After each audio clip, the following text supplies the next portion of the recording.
गुरु ऐसे विनय दे दे, गुणगान करूं तेरा। इस बालक के सर पे गुरु हाथ रहे तेरा। गुरु ऐसे विनय दे दे, गुणगान करूं तेरा। इस बालक के सिर पे गुरु हाथ रहे तेरा। गुरु हाथ रहे तेरा।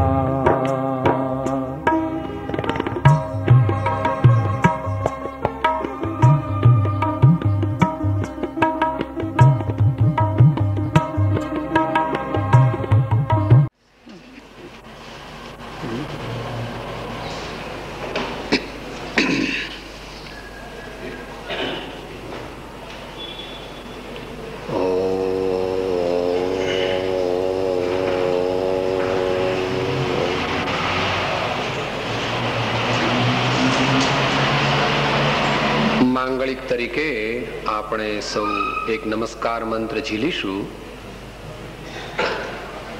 ઓમ નમો અરિહંતાણમ, ઓમ નમો સિદ્ધાણમ, ઓમ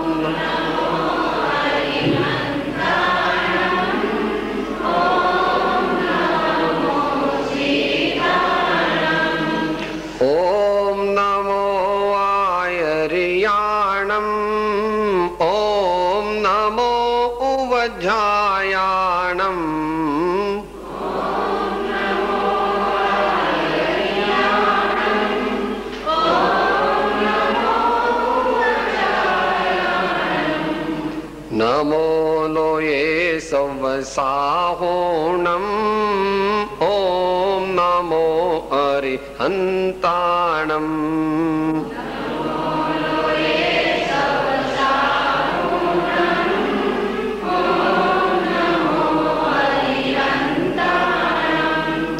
એસો પંચ નમોકારો સવ પાવપણાસણો.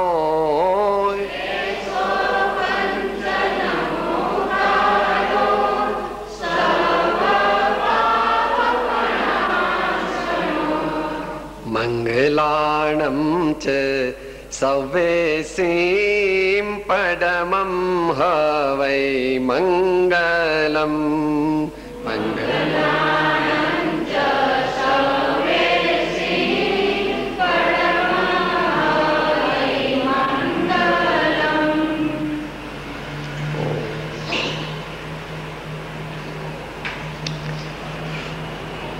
આપણે સૌ આ ધર્મસ્થાનકમાં આપણા કલ્યાણ માટે ભેગા મળ્યા છીએ. ભગવાને બંને પ્રકારની સાધનાનો ઉપદેશ આપ્યો છે. આપણે અત્યારે જે સાધના કરીએ છીએ તેને સંઘ સાધના કહે છે, અથવા સામૂહિક સાધના કહે છે, કલેક્ટિવ સાધના જેને આપણે કહીએ. અને બીજી સાધના પણ ભગવાને કહી છે, તે વ્યક્તિગત સાધના છે. દરેક વ્યક્તિ પોતે એકલા રહી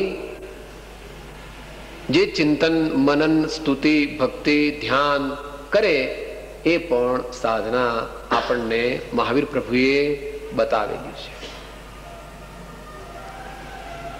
આજે આપણે આપણું જીવન કઈ રીતે શાંતિમય બને એ વિશે જ્ઞાની પુરુષોએ આપણને અનેક પ્રકારે સમજણ આપી છે. એમાં એક ગાથાનું અવલંબન લઈ લગભગ 20-25 મિનિટમાં આપણે એનો વિચાર કરશું.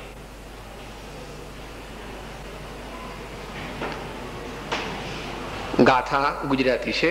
આ પ્રમાણે આમ તો બહુ પ્રસિદ્ધ છે, તેને 20 દોહરા કહે છે. તેનો આ 18મો દોહરો છે, જેનો મૂળ પાઠ આ પ્રમાણે છે.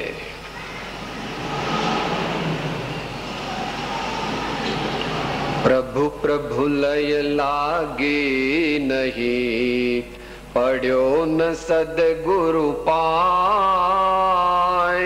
દીઠા નહીં નિજ દોષ તો, દીઠા નહીં નિજ દોષ તો, તરીએ કોણ ઉપાય, તરીએ કોણ ઉપાય.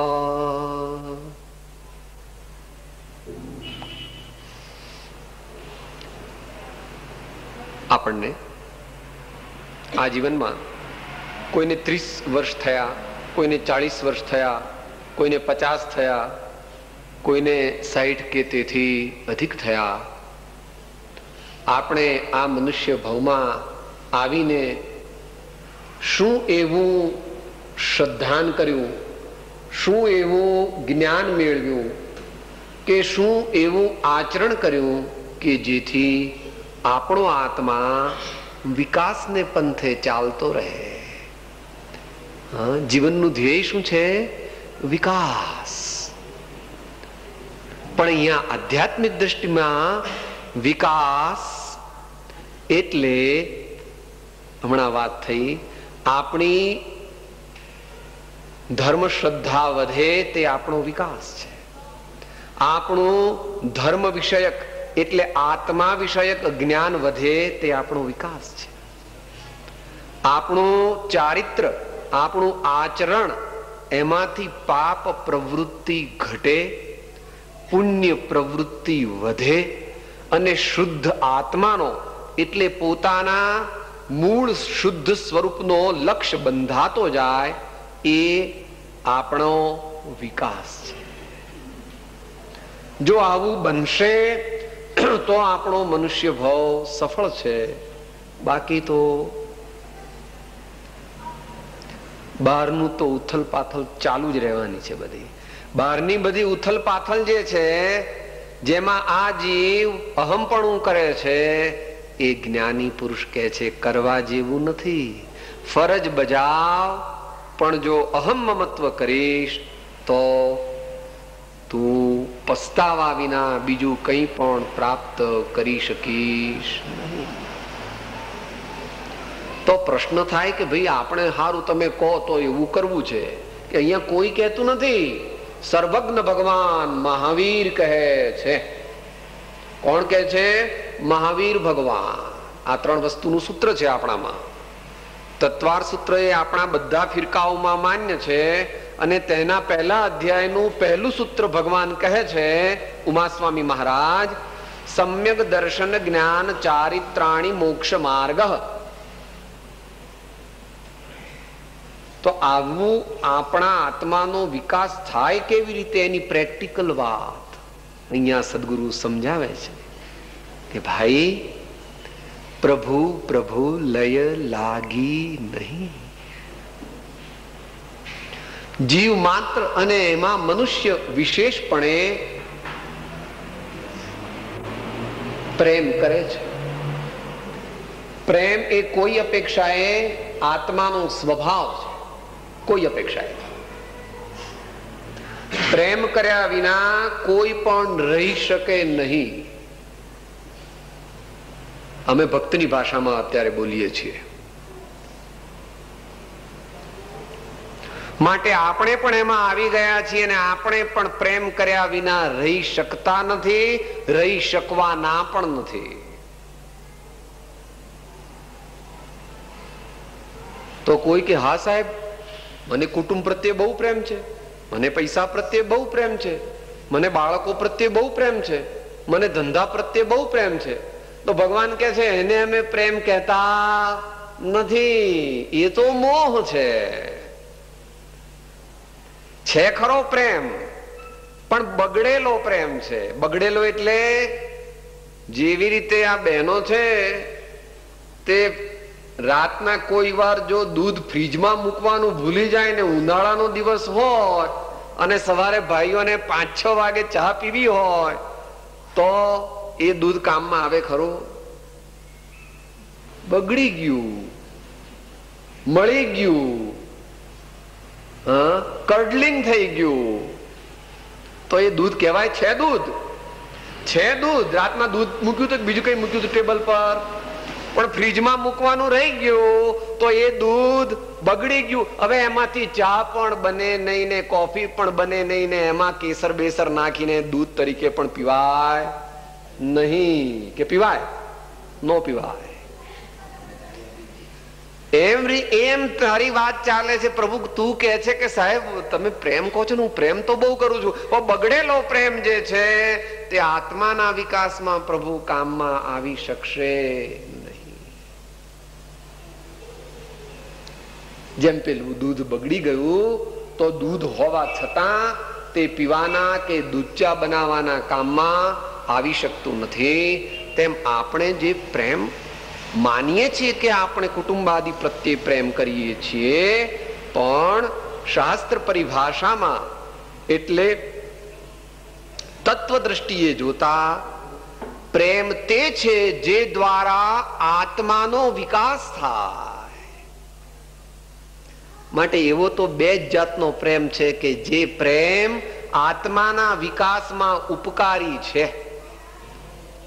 તારા બંગલા ભલે હોય, દીકરા ભલે હોય, ધંધો ભલે હોય, પણ એમાં તારું સર્વસ્વ જો સમજીશ તો તારું કામ ચાલશે નહીં. તું ધંધો કર, તું ઘર ચલાવ કે તારી બીજી ફરજ બજાવ, પણ એને તારા જીવનનું ધ્યેય જે સમજી લીધું છે ત્યાં મહાવીર ભગવાનનો ને તારો ફંડામેન્ટલ ડિફરન્સ છે. તારા જીવનનું એટલે મારા જીવનનું એટલે કોઈ પણ વિચારક પુરુષનું ધ્યેય તે આત્માનો વિકાસ છે. એ આત્માના વિકાસ માટે અહીંયા આપણને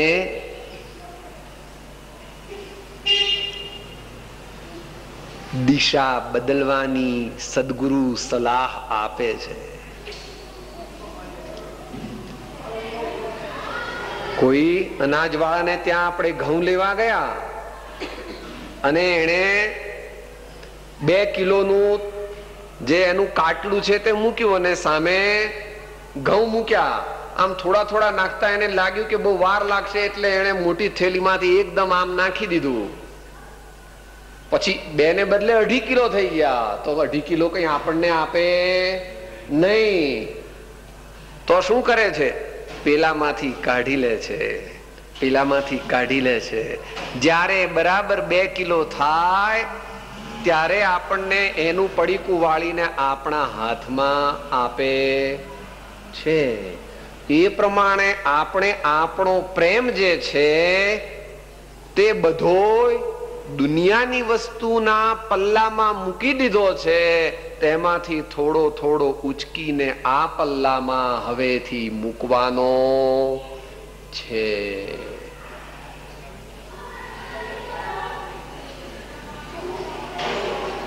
જગતના પદાર્થોમાં જે પ્રેમ ઢોળી દીધો છે તેને સ્ટેજ વાઇઝ ક્રોનોલોજીકલી ક્રમે કરીને આયોજન પૂર્વક છતાં દ્રઢતાથી શ્રદ્ધાપૂર્વક તે પ્રેમનું દિવ્યતામાં રૂપાંતર કરવાનું છે. એનું નામ પ્રભુ પ્રભુ લય લાગી નહીં. દીકરા સાથેનો પ્રેમ છે એમાંથી 2% કાઢીને પ્રભુમાં જોડવાનો. ધર્મપત્ની સાથે પ્રેમ છે એમાંથી 2% કાઢીને ભગવાન સાથે જોડવાનો. ધંધામાં જે પ્રેમ છે એમાંથી 5% કાઢીને ભગવાન સાથે જોડવાનો. કે સાહેબ ભગવાન તો દેખાતા નથી, મારે ઘેર આવતાય નથી, તો હું એમની સાથે પ્રેમ કેવી રીતે કરું? તે કે જો ભાઈ ભગવાન એવી રીતે કઈ ઘેર આવી જાય તો બધું કામ સરળ થઈ જાય. એકદમ ભગવાન આપણે ઘેર આવતા નથી. શબરીની વાત યાદ છે અને ચંદનબાળાની વાત પણ યાદ છે ને. 10-12 વર્ષની નાની દીકરી હતી શબરી, ત્યારે એના ગુરુએ મૃત્યુ વખતે કીધેલું કે બેટા તારું મહાન સૌભાગ્ય છે, તારે ઘેર ભગવાન રામ આવશે. 15, 17, 18, 20, 22, 25, 30, 35, 40, 50, 60, 70, 75 વર્ષની શરીરની અવસ્થા થઈ ગઈ તોય રામ આવ્યા નહીં. ત્યારે લોકો એને કહે છે અલી તારે ઘેર તો કઈ રામ આવતા હશે, તું આવી અભણ જંગલી નીચ કુળની ગંધાતી ઝૂંપડીમાં રહે. એ તો તારા ગુરુએ તને પટાવવા કીધેલું કે રામ તારે ઘેર આવશે. સરોવર કાંઠે શબરી બેઠી જપે રામનું નામ. એક દિન આવશે સ્વામી મારા અંતરના આધાર. એક દિન આવશે સ્વામી મારા અંતરના આધાર. The power of love is infinite. The power of love is infinite. Though it may not enter your intellect, because it is not a subject of intellect. Intellect stays here and love stays here. प्रेम इधर रहता है और बुद्धि इधर रहती है, दोनों का एकदम मिलान नहीं हो सकता है. એવા રામને પણ ખેંચાઈને પ્રભુના એટલે શબરીના પ્રેમથી આવવું પડ્યું. એ રીતે કૃષ્ણને પણ વિદુરને ઘેર જવું પડ્યું, અથવા ચંદનબાળાને ઘેર મહાવીર ભગવાનને બાકુડા વોરવા માટે જવું પડ્યું. આ બધો પ્રેમનો મહિમા છે. પણ કયો પ્રેમ? અંતરનો. અંતરનો. હા, પ્રેમન વાડી ઉપજે પ્રેમન હાટ બિકાય. રાજા પરજા જેહી રૂચે શીશ દેઈ લે જાય. કામી ક્રોધી લાલચી ઇનસે ભક્તિ ન હોય. ભક્તિ કરે કોઈ સૂરમાં જાતિ બરન કુલ ખોય. હરિનો માર્ગ છે શુરાનો, નહીં કાયરનું કામ જોને. પ્રથમ પહેલું મસ્તક મૂકી વળતી લેવું નામ જોને. માટે આપણે હવેથી 10 મિનિટ ઓફિસમાં મોડું જવાનો નિયમ કરવો છે. ગુરુદેવ કે પરમાત્માનું ચિત્રપટ કે જે પણ કઈ ધર્મસ્થાનક આપણે રાખ્યું હોય ત્યાં સ્નાનાદિથી નિવૃત્ત થઈ 5 મિનિટ દીવો કરવો, એક પદ ભગવાનનું બોલવું. જેમ બહારમાં દીવો પ્રગટાવીએ તેમ અંતરમાં પણ જ્ઞાન જ્યોતિ માટે પ્રભુને પ્રાર્થના કરવી. હે ભગવાન, આ દીવો તે તો નિમિત્ત માત્ર છે. તે દીવો કરવા દ્વારા મારા અંતરમાં જ્ઞાનનો પ્રકાશ થાય અને મારો આપના ચરણમાં દિવ્ય પ્રેમ થાય. એવી મારી આપને અંતરની વિનંતી.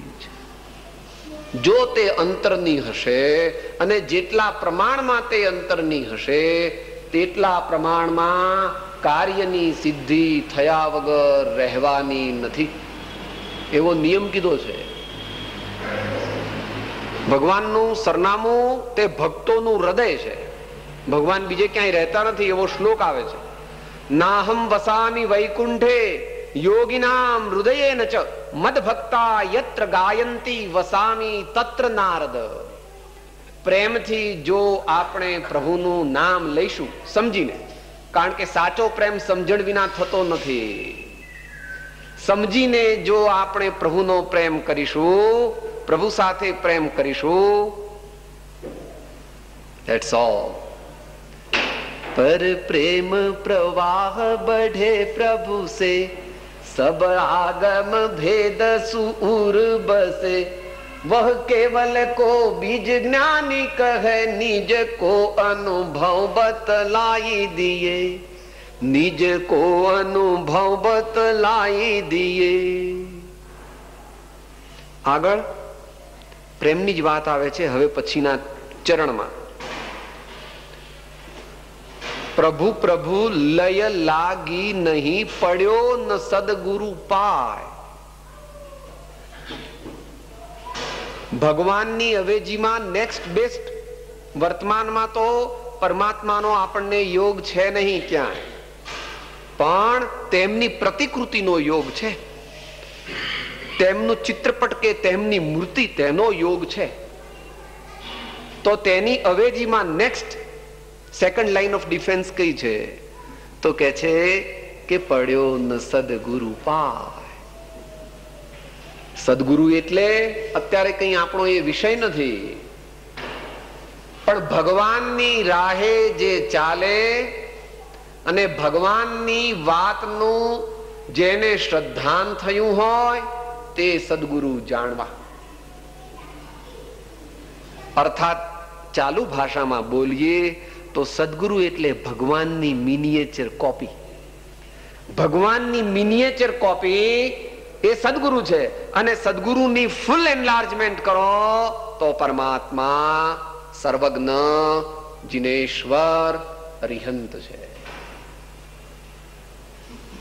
તો એવા જે પણ કોઈ સત્પુરુષ હોય, જે કોઈ સદગુરુ હોય, જેમનામાં આવા લક્ષણ હોય, જેમનું પવિત્ર નિસ્વાર્થ જીવન હોય, તેમનો પરિચય કરવો,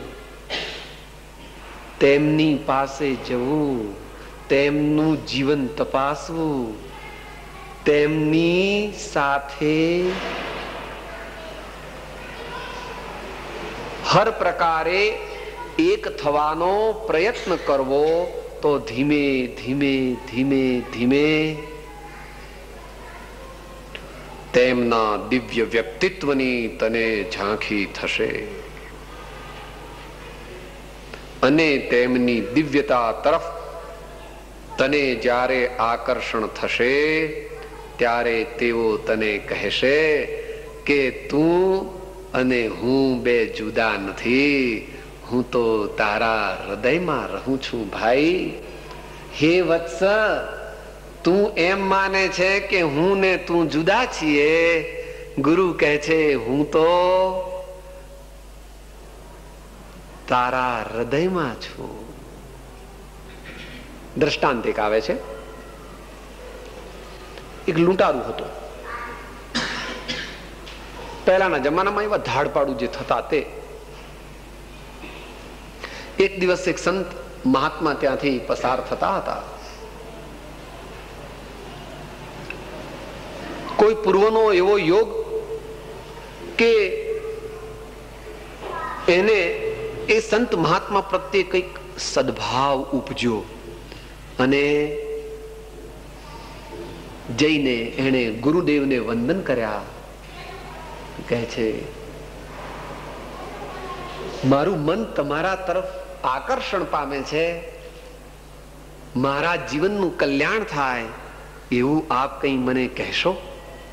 એટલે કે બેટા તું આવું કામ કરે છે ને તારાથી તો ધર્મ થશે। કે બાપજી મને કઈ વાંધો નથી, તમે મને ગમે તે એક વસ્તુ બતાવો તો હું વચન આપું છું કે હું તે પ્રમાણે કરીશ। કે હા છે કે હા।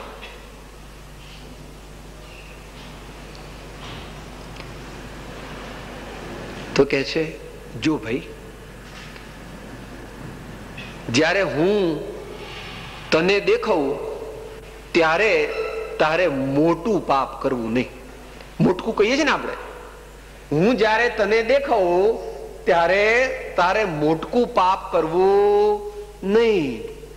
તે પેલા ધાડપાડવું તો કીધું કે આ તો ટાઢા પાણીએ ખસ ગઈ, આ મહારાજ તો હમણાં જતા રહેશે ને કોઈ દી જીવનમાં ભેટો થવાનો નથી, એટલે આપણે કઈ વાંધો નથી।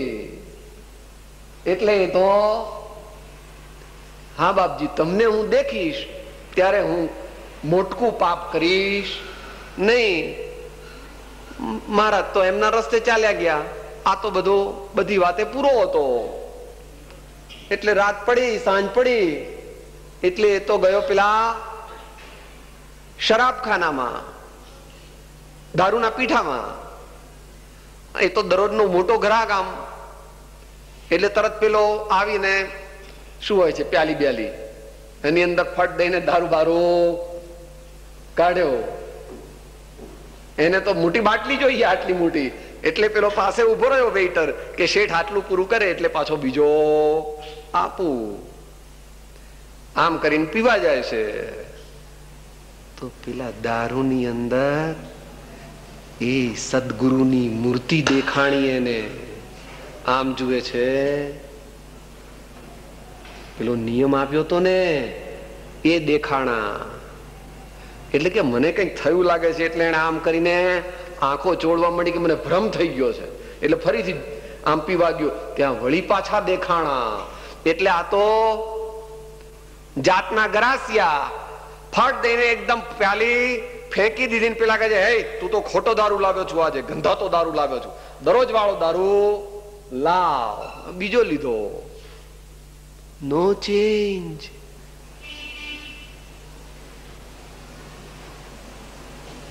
પોતાના વચનનો દ્રઢ પાલક હતો. એમને એમ નીકળી ગયો બહાર, અને તે દિવસથી એનું દારૂનું વ્યસન છૂટી ગયું. અહીંયા વાત એ ચાલે છે, પડ્યો ન સદગુરુ પાય. એ વાત થઈ. પ્રભુ પ્રભુ લય લાગી નહીં, પડ્યો ન સદગુરુ પાય. એમાં પછી ફરી ગયો નહીં હો.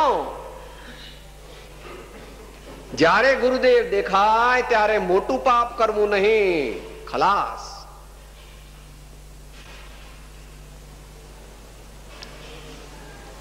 Compromise is no solution in spiritual life. Compromise is no solution. Name વિના ન સધે પરમારથ. નેમ વિના ન સધે પરમારથ. પોતાના નિયમથી જો ચ્યુત થઈ જાય તો મોક્ષ માર્ગની સિદ્ધિ થઈ શકે નહીં. માટે આપણે અહીંયા સત્પુરુષ કહે છે કે એવા ગુરુનો, એવા સત્પુરુષનો પરિચય કરવો. પરોક્ષ ન હોય, પ્રત્યક્ષ ન હોય ત્યારે તેમનું ચિત્રપટ આદિ રાખવા, આપણા પાકીટમાં એમનો ફોટો રાખવો, આપણી ઘડિયાળમાં એમનો ફોટો રાખવો. એ રીતે જે વડે કરીને આપણને સત્યની વાત વારંવાર યાદ આવે. સદગુરુ તે વ્યક્તિ નથી, સદગુરુ તે પદ છે. સદગુરુ તે કોઈ વ્યક્તિ નથી, વ્યક્તિ તો ગૌણ છે. માટે વિતરાગ માર્ગમાં શું કીધું? નમો લોએ સવસાહુણમ. મહાવીરનો માર્ગ વ્યક્તિ પૂજાનો નથી, પણ ગુણાનુરાગનો અને ગુણ પૂજાનો છે. માટે આપણે હવેથી આપણા જીવનમાં આ 2-5-5% આપણા ચાલુ જીવનમાંથી ઉઠાવી અને દિવ્ય જીવન આપણું વિકાસ પામે તેવા ભાવ કરવાના છે, તેવા કાર્ય કરવાના છે, તેવું જીવન બનાવવાનું છે. અને છેલ્લી વાત કહે છે, દીઠા નહીં નિજ દોષ તો તરીએ કોણ ઉપા. મહાવીરનો માર્ગ આમ જુઓ તો ઇન્ટેલેક્ચ્યુઅલ લેવલે ઘણો જ સરળ છે. Path of salvation is equivalent to path of self-purification. Path of salvation is equivalent to path of self-purification. સિદ્ધાંત કે છે મોક્ષ કહ્યો નિજ શુદ્ધતા, તે પામે તે પંથ સમજાવ્યો સંક્ષેપમાં સમજાવ્યો સંક્ષેપમાં સકળ માર્ગ નિર્ગ્રંથ, સકળ માર્ગ નિર્ગ્રંથ. જ્ઞાનીઓની આચાર્યોની ચમત્કૃતિ છે કે ગાગરમાં સાગર ભરીને આપણને આપી દે છે. આટલા ગાગરની અંદર સાગર ભરીને આપી દે છે કે આપણા આત્માના પરિણામ નિર્મળ કરીએ. આપણા આત્માના પરિણામ કેમ મલિન થાય છે? કારણ કે મલિન વસ્તુઓનો આપણો આત્મા સંપર્ક કરે છે. આપણો આત્મા એટલે અવર થોટ ફ્લો. આપણો આત્મા એટલે કોણ? અવર થોટ ફ્લો. આપણી વિચારધારા છે એ પાપમય વસ્તુઓનો વારંવાર પ્રસંગ કરે છે. તેથી આપણી વિચારધારા તે પાપમય પ્રસંગોથી મલિન થતી રહે છે. હવે એનું રિપ્લેસમેન્ટ કરીએ કે પુણ્યમય અને પવિત્રમય વસ્તુઓનો આપણો થોટ ફ્લો વારંવાર જો પરિચય કરવાનો ઉદ્યમ કરે તો દોષ બધા ધીમે ધીમે ઓછા થાય. હિંસાનો પરિચય કરવો નહીં, જૂઠનો પરિચય કરવો નહીં, ચોરીનો પરિચય કરવો નહીં, કુશીલનો પરિચય કરવો નહીં, અને દુનિયાની બધી વસ્તુઓ મને મળી જાય એવી તૃષ્ણા અનંત વિસ્તારવી નહીં. તેને બદલે આગળ જે બે કહ્યા, ભગવાન વિતરાગ અને સંત પુરુષો, તેમનું ચારિત્ર, તેમના ગુણો, તેને વારંવાર bring them in thy memory, bring them in thy memory again and again with positive effort and intense love. અંતરના સંપૂર્ણ પ્રેમ ભાવ સહિત જે પ્રભુનું અને ગુરુદેવનું અથવા તેવા બીજા શુદ્ધ આત્માઓનું સ્મરણ કરે છે, he has had it, he has done his job. આટલો જ મોક્ષ માર્ગ છે.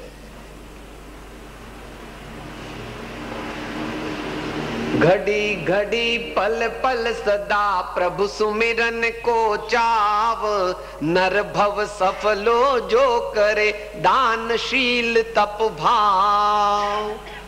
ઘડી ઘડી પલ પલ સદા પ્રભુ સુમિરન કો ચાવ, નર ભવ સફલો જો કરે દાનશીલ તપ ભાવ.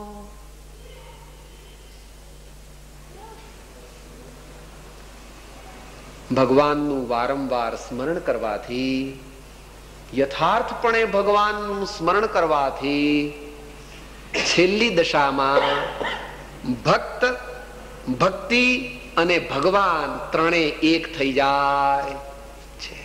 ત્રણે એક થઈ જાય છે. એના એક બે અવતરણ લઈને આપણે સમાપ્તિ કરીએ છીએ કે જેથી આ વાતનો શાસ્ત્રોક્ત નિર્ણય પણ થઈ શકે. આનંદગંજી મહારાજ કહે છે, જીન થઈ જીનવર જે આરાધે તે સહી જીનવર હોવે રે. જીન થઈ જીનવર જે આરાધે તે સહી જીનવર હોવે રે. શુદ્ધ હૃદયથી જે ભગવાન જીનરાજનું વારંવાર સ્મરણ કરે છે તે પોતે જીનવર થઈ જાય. તો રાજચંદ્રજી મહારાજ કહે છે, जिन पद निज पद एकता भेद भाव नहीं काई, लक्ष्य थवाने तेहनो कह्या शास्त्र सुखदाई. આ બે ધર્માત્માઓએ ભક્તની ભાષામાં કહ્યું. છેલ્લે જ્ઞાનની ભાષામાં આચાર્ય કુંદકુંદ સ્વામી સમયસારમાં કહે છે. વસ્તુ એની છે પણ જ્ઞાનીની ભાષામાં એ બોલે છે. આમાજ તું પ્રીતિવંત બન, આમાજ થા સંતુષ્ટ ને, આનાથી બનતું તૃપ્ત તુજને સુખ અહો ઉત્તમ થશે. આનાથી બનતું તૃપ્ત તુજને સુખ અહો ઉત્તમ થશે. માટે અહીંયા આપણને કહ્યું કે આપણા જીવનની અંદર પ્રભુ પ્રત્યેનો પ્રેમ વધારીશું, સત્પુરુષો પ્રત્યેનો અને સત્પુરુષના વચનો પ્રત્યેનો પ્રેમ વધારીશું. આપણામાં જે દુર્ગુણો છે તે તો ઘણા છે, તેનો એક એકનો કંઈ અહીંયા ગણતરી કરીને આપણે એની વ્યાખ્યા કરી શકીએ નહીં. માટે જેટલા દોષ આપણને દેખાય તેટલા દોષ ધીમે ધીમે કાઢવા અને રિપ્લેસમેન્ટ થેરેપીથી તેને બદલે એનો ગુણ લાવવો. ક્રોધને બદલે ક્ષમા રાખવી, અભિમાનને બદલે વિનયવાન થવું, તો અભિમાન ઓટોમેટિકલી જતું રહેશે. સર્વનો વિનય કરવાથી અભિમાનનો પ્રસંગ નિવૃત્ત થશે ધીમે ધીમે. એ ઇત્યાદિ પ્રકારે આપણે જીવન જીવીએ અને પ્રભુ મહાવીરે કહેલા, પૂર્વાચાર્યોએ કહેલા, સંતોએ કહેલી વાટે ચાલી અને આપણા માનવભાવને સફળ કરી પરમ શાંતિને પામીએ. એ જ આપણા જીવનનું ધ્યેય છે. એને માટે કોઈ દ્રઢ નિર્ણય કરવો એ જરૂરી છે. મહાવીર સ્વામી ભગવાન કી જય. પ્રાસંગિક એક ભાઈના પ્રશ્ન આવ્યો છે. ઘણા પ્રશ્નો છે, પણ એમાંથી એ પ્રશ્નોનો ઉત્તર આપવાનું જાહેરમાં હિતાવહ નથી, તેમ બહુ પ્રયોજનભૂત પણ નથી. પણ માત્ર છેલ્લું એમણે એમ પૂછ્યું છે કે નરસિંહ મહેતાનું વૈષ્ણવજન તો તેને રે કહીએ, તે વખતમાં આશ્રમવાસીઓમાં પૂજ્ય ગાંધીજીના જૈન અનુયાયીઓ વૈષ્ણવજન શબ્દને બદલે જૈન જન તો તેને કહીએ એમ ગાવાનું પસંદ કરતા આ પદ ફેર જૈન દ્રષ્ટિએ સુસંગત હતું કે નહીં? માત્ર એનો જવાબ એટલો જ છે કે આધ્યાત્મિક દ્રષ્ટિએ વિચારીએ તો એ સુસંગત છે.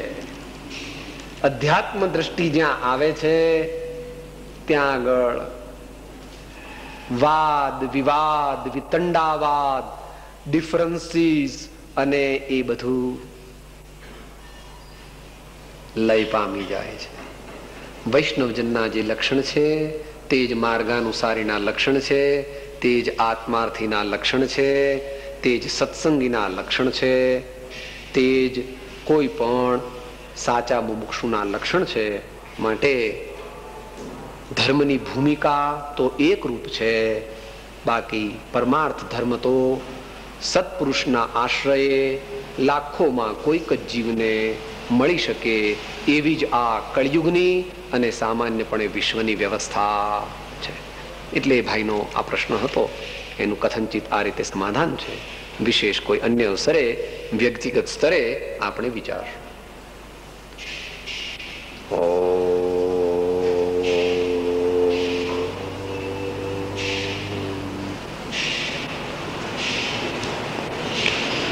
અંતમંગળમાં બોલવાનું હોય તે દેહ છતાં, અથવા તો ભાઈઓને જે અંતમંગળ બોલવાનું હોય તો